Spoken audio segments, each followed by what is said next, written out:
several months of hard work, it looks like a bipartisan budget deal to cover the next 2 years has finally been worked out and is likely to pass both houses of Congress.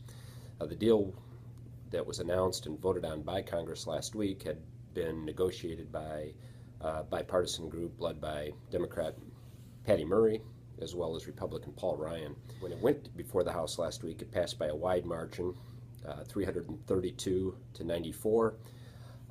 There was some concern about whether it had the sufficient votes to get to the Senate. That's looking increasingly likely to happen this week.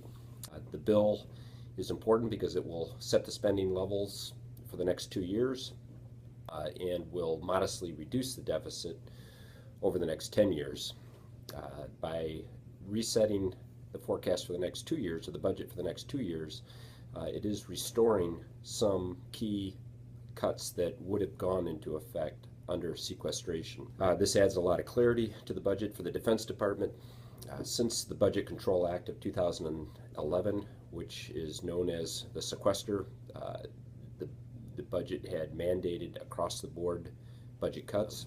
This lack of clarity has caused a lot of issues for the government and consequently the prime contractors who are customers of Minco. As a result, we've specifically seen a lot of hesitancy in our customers to place orders beyond just their critical needs, and we have, as a result, cut back some of our workforce in 2013, and the fear is that 2014 would have seen even deeper cuts.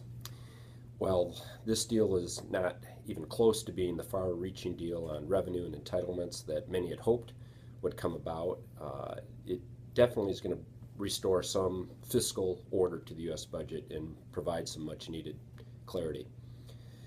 We expect it'll bring back some normalcy in spending and activity by our customers, and will certainly restore some health in the defense sector in 2014. Again, it prevents this just arbitrary cut that would have been quite damaging to many sectors of the economy, but again, specifically the defense area. We expect that the private sector will respond positively to this news when the deal is passed this week, and we expect that our customers, the prime contractors, will resume hiring and spending, and we expect to do the same here at Minco as the budgets become more predictable. An example just this week, in response to the likely passage of the budget deal, weapons maker Lockheed Martin CEO Marilyn Houston indicated that Lockheed will likely revise upward its financial outlook, its revenue outlook for 2014.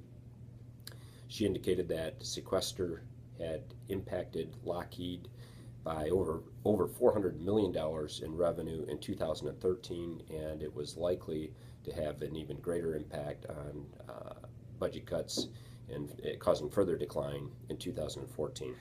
Bottom line, we are optimistically expecting the passage of this bill. It has White House support. It looks likely now that it has sufficient support in the Senate. We, again, are encouraged by this compromise.